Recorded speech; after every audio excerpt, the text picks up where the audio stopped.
మనోజే డబ్బులు తీశాడు అంటే దొంగతనం చేశాడు అని తెలిసాక బాలు, నానా నేను కొడితే బాగోదు, మరలా పార్లర్ అమ్మకి రోషం వస్తుంది, కన్నతండ్రి కొట్టచ్చు నాన్న, నువ్వు దులిపై నాన్న బూజుకర తెస్తాను అంటూ చెప్తూ ఉంటాడు.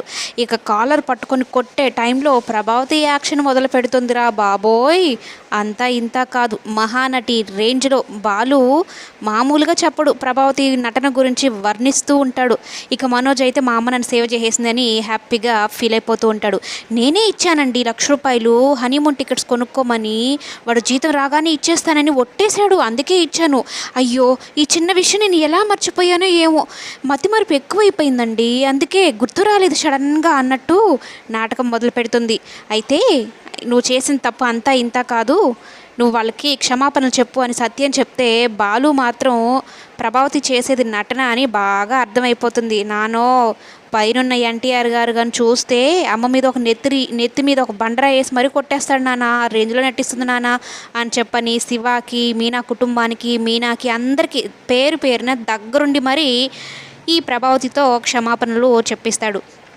ఇక ప్రభావతి ఏం చేస్తుందంటే, అమ్మ మీనా, ఈ అత్తయ్య గారు నువ్వే క్షమించమ్మా, ఏదో అట్లా అయిపోయింది, వయసు మీద పడుతోంది కదా, అందుకే మందబుద్ధి వచ్చినట్టుంది, నువ్వైనా చెప్పమ్మా, అర్థం చేసుకోమ్మా అంటూ నంగి నాటకాలు పడుతుంది.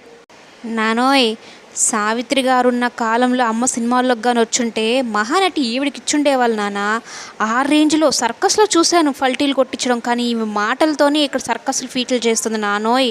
అమ్మని ఇంత తక్కువ అంచనా వేశాను నాన్న, ఇలా మాట మార్చేస్తుంది ఏంటి బాబో, ఇలాంటి ఆమె నేను ఎక్కడా చూడలేదు అంటూ మాట్లాడుతూ ఉంటాడు.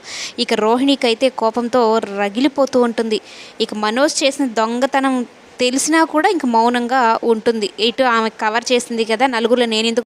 ఇక బాలు విషయంలో ఒకటి గమనించినట్లయితే, బాలుకి ఇంతకుముందు చెప్పిన వాళ్ళే డబ్బింగ్ ఇప్పుడు కూడా చెప్తున్నట్టున్నారు. బాలు వాయిస్ మరలా వచ్చేసింది. ఈ వాయిస్ని ఇన్ని రోజులు మిస్ అయినట్టుగా అనిపించింది.